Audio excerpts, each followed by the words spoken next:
The first thing that I want to start with today is something that is my thing working here? Maybe not? It's on. Don't turn it off. There we go. So usually what happens in your week, if you're a worship planner, and we're going to start with worship planning, the first thing that happens is that your pastor or whoever's speaking for the week gives you a text. And this is the text that we're going to go with right here. All right? Some of you are like, wow, pastors give people texts for helping find worship? Okay. But we're going to pretend that your pastor's really responsible and gave you this text like 2 weeks ahead of time. Why is that so funny? I preach and I always give my text ahead of time. All right. Anyways, so here's the text that we're going to go with. This is Isaiah 68 verses 9 and 10. All right. It's a little bit of an indicator of what the book of Isaiah is about, and what a lot of the Old Testament prophets are about. Some of you still preach on the Old Testament, right? Yeah, some of you do. Okay, yeah. It's a lost art. Some people don't anymore. So here's how this verse goes. It goes, "You gave me abundant showers, O God. You refreshed your weary inheritance. Your people settled in it, and from your bounty, O God, you provided for the poor."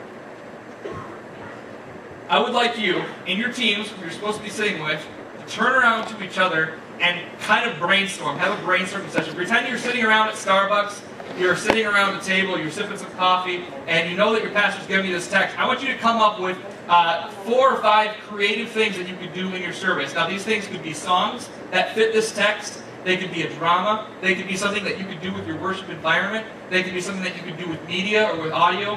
They could be anything, because all of the members on your team are important. So get some input, just shoot brainstorm ideas. Some of them might be bad, some of them might be good.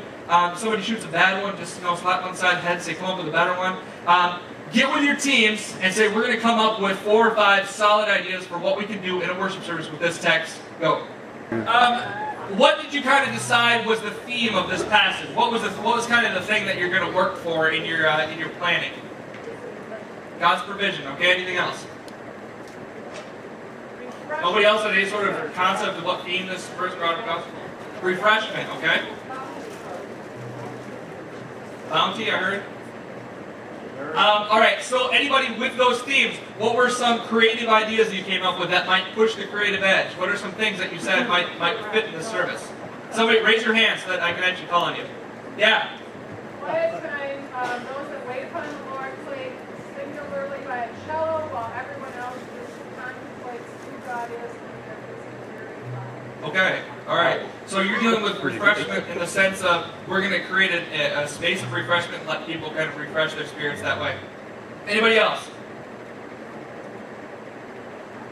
Yeah? Okay, a gentle rain in the background. You could steal the slide that I used earlier of that faucet with the come now fount. Something like that, water refreshment type of thing, okay?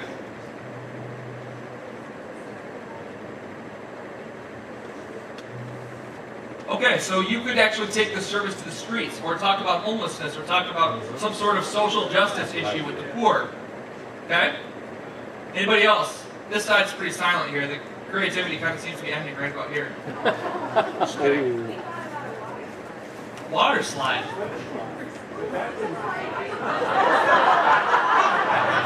I just like to point out that came from 2 members of my church.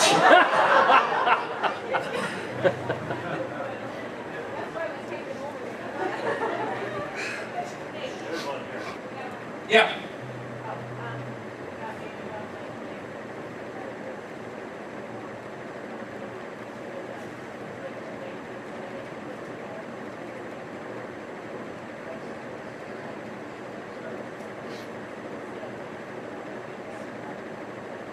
Interesting. Are you going to pay these poor people to sit on your stage? Well, we might actually have a little bit of food. Hold on. I'm getting this image of you luring poor people on your stage to food. Just leave breadcrumbs. That's good. I like that. That's good. Okay. Well, that's interesting though. That imagery, the imagery of seeing somebody who's poor or disheveled on your stage, gives you a different sense of the worship environment. You must have gotten Nathan's worship environments class. What's that? Yeah, well, she goes to his church, so she's into that all the time. One of the first questions that you want to ask yourself, and you always kind of want to keep your services themed. The worst thing that can happen is your worship ministry and your teaching ministry kind of go down different paths.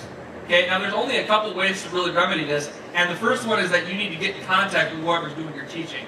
You need to talk to them ahead of time. If your pastor isn't in the pattern of doing a series or knowing when he's going to preach a couple weeks out, I would really encourage him to do that. If you don't feel comfortable encouraging him to do that, have him call me, especially your church. I know him pretty well, have them call me, and we'll say it to him. But you know, preaching a series is something that really helps the church kind of find themes. I know churches that when they have a certain series will decorate their stage in a certain way to kind of give the atmosphere of that series. You can theme your website. You can theme your slides. You can theme everything in your service to kind of match the certain theme that's coming across from what your sermon series is going through. And when you're working with a verse like this, then you have to try and pull those different elements together. One of the things that you want to ask yourself when you're planning a service is, where is our congregation currently at, and where are we trying to take them? Congregations are not docile creatures, regardless of what you may have come to think. Congregations are always moving in one direction or another. They're always kind of in flux and moving around. There's different themes and undercurrents that are going on in your church. So you need to kind of always take stock of what your church is currently thinking, what your mindset is, and where your church is trying to go. What's the mission and the vision of the church? How is what I'm planning playing into that? How is the worship service going to push us in that direction?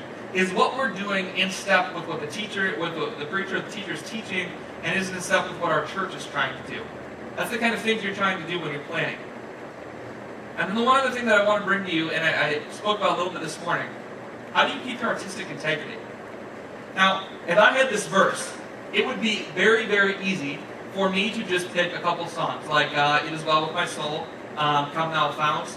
All of them have like a refreshing theme, and I picked 4 hymns, and that's my service, and we're good. We make PowerPoint and we go home. Now, there are worship leaders who will do this. All right, 5 hymns this Sunday, 5 hymns next Sunday, 5 hymns next Sunday, we're just going to fill them in and we'll go. Now, I'm not saying there's anything wrong with hymns or worship songs or whatever you use, but whatever kind of worship you use in your church, you need to take a little bit more care of what you do. And I'll tell you, if you live in a small community or in a blue-collar community like we do, a lot of times it's easy to lose your artistic edge. I've been talking to some of you about this today. It's easy to lose your artistic edge. If you work in a church where if you do an awesome worship service or if you do a terrible worship service, nobody says anything to you, your expectations are going to start to fall week after week after week, and you're just going to keep getting duller and duller and duller. And eventually your services are going to be dull. And eventually your worship slides are going to be dull. And unless you shock people with something creative that you're doing, your services just start to look the same, feel the same, and everybody just drags on, and nobody really feels a need to come to church. Keeping your own creative edge is something that you need to take care of. It's something that you need to take care of. All of you, because you're here, you have some sort of creative edge.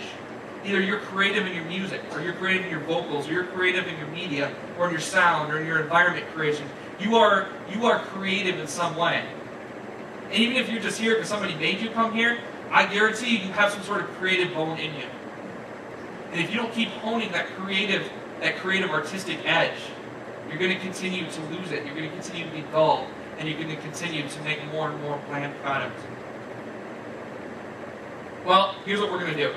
I'm going to pretend that we hashed it out at Starbucks, and we came up with 2 new songs. And I'm going to pass these 2 songs out. I'm going to pass this one this way, pass this one this way. We moved into the planning process. We've gotten our songs, and for the sake of time, we're just going to do 2. Now, as I told you and as I warned you, this band has not seen these 2 songs, so this is new to them and it's new to you, okay? This is just like your worship leader handed you 2 new pieces of music on Sunday. 2 new pieces of music. They are 2 pieces of music. They kind of talk about some of the themes that we're talking about. The first one's called Desert Song, and it's a song by Brooke Fraser, and Brooke Fraser sings with Hillsong. And Desert Song is a song that kind of talks about being alone in the desert, needing refreshment. The other song is a song called Love Can Change the World. It's a lot more poppy.